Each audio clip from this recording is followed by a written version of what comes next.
Hi, it's me again, your criminology review partner, and today we will focus on the discussion of Article 4, Criminal Liability. We made a separate video in this article because we'll be making a deep understanding and examples in order to understand deeper on what it means. Without further ado, let us start the discussion. Criminal liability shall be incurred 1. By any person committing a felony delito, although the wrongful act done be different from that which he intended. Proximate cause doctrine. So let us first understand the concept of proximate cause doctrine. Let us talk about its elements. Elements IRD 1. The intended act is a felonious act 2. The resulting act is a felony 3. The resulting felony is the direct, natural and logical consequence of the felonious act of the offender. As a rule, the offender is criminally liable for all the consequences of his felonious act, although not intended, if the felonious act is the proximate cause of the felony.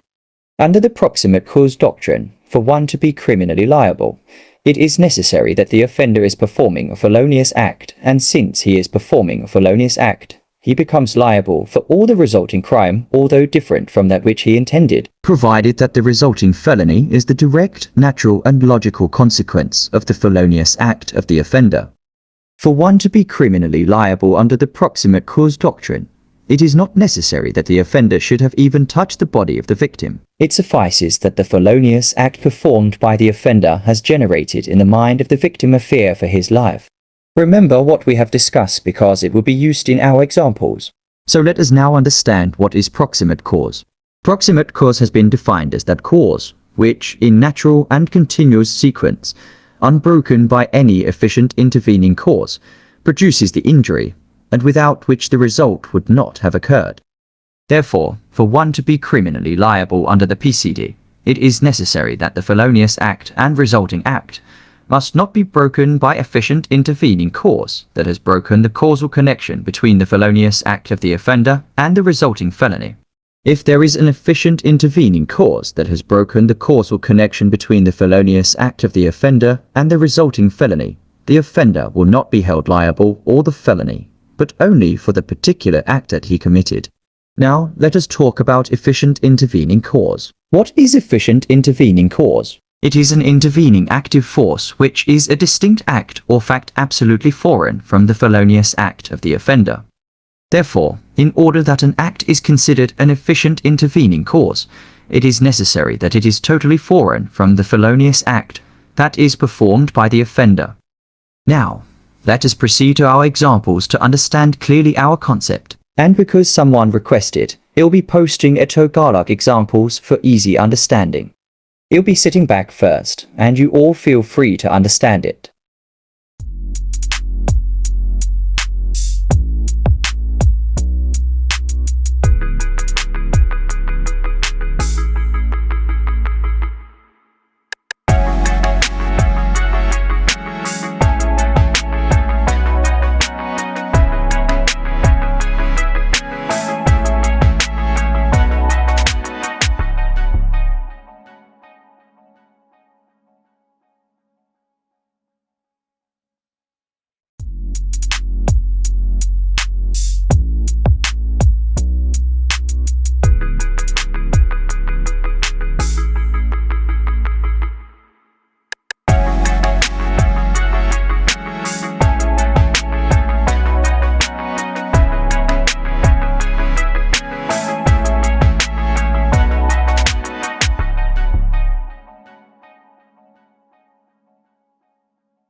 Always remember, under Article 4 Paragraph 1, the offender merely becomes criminally liable for the resulting felony if he is performing a felonious act. I hope you understand it even better. Now let's discuss the 3 instances where the offender becomes criminally liable for the resulting felony, although different from that which he intended. 1. Mistaking the blow. Aberattio ictus. A person directed the blow at an intended victim, but because of poor aim, that blow landed on somebody else. In Aberattio ictus, the intended victim and the actual victim are both at the scene of the crime. A shot at B, but because of lack of precision, hit C instead. Note, there are 3 persons involved: the offender, the intended victim, and the actual victim. 2. Mistaken identity error in persona. The offender intends the injury on one person, but the harm fell on another. The intended victim was not at the scene of the crime. It was the actual victim upon whom the blow was directed, but he was not really the intended victim. There was really a mistaken identity. A. Wanting to kill B killed C instead.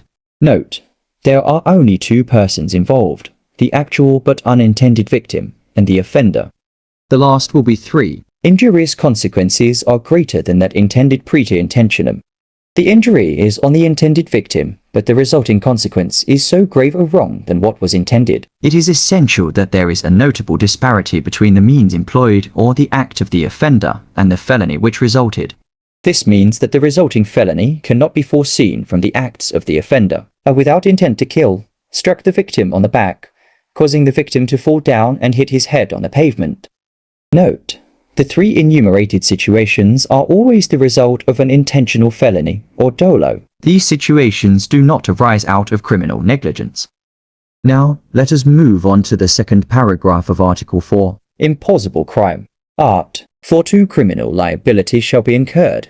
2 by any person performing an act which would be an offence against persons or property, were it not for the inherent impossibility of its accomplishment, or on account of the employment of inadequate or ineffectual means. It is one where the act would have amounted to a crime against persons or property, but it is not accomplished because of its inherent impossibility, or because of the employment of inadequate means. It is not really a crime in the legal sense of the word, because a crime requires a substantive change in the outside world. Here, the act did not ripen into a crime. It was not accomplished into a crime because of its inherent impossibility. Objectively, no crime is committed, but subjectively the offender is a criminal. Hence, the offender is being punished because of his criminal tendency and dangerousness. Now, let us discuss the 2 types of inherent impossibility. 1. Legal impossibility, when all intended acts, even if completed, would not have amounted to a crime. Best example of legal impossibility would be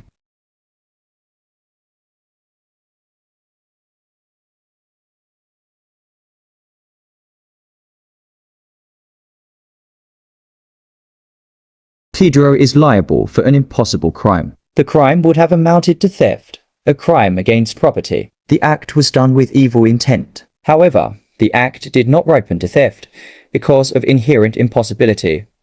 The said happens to be his own wallet. It is a legal impossibility. In theft, it is necessary that the thing taken must belong to another person because theft is done with intent to gain. Next will be number 2. Physical or factual impossibility, when an extraneous circumstances unknown to the offender or beyond the control of the offender prevented the consummation of the crime. For example, a person placed his hands inside the bag of another intending to get anything, but the bag was empty. The person who owned the bag noticed the hand. The person was not able to get anything from the bag. This is an impossible crime, a physical impossibility. The act done would have amounted to theft. It was done with evil intent, but because of extraneous circumstance unknown to the offender, the act did not ripen to a crime. Unknown to the offender, the bag was empty. Note, act performed should not constitute a violation of another provision of RPC. Otherwise, that person will be liable for that crime, and not of impossible crime. Impossible crime is a crime of last resort. You only file an impossible crime if the said act would not result to any other crime punishable under the RPC. I hope you have gained a little understanding on Article 4 of the RPC. Should you have any further questions, just comment down. Once again, please don't forget to subscribe and hit the notification bell for more criminology contents. Please stay tuned for updates on the next video. Article 11. Justifying circumstances. Once again, this is your criminology review partner. Until next time.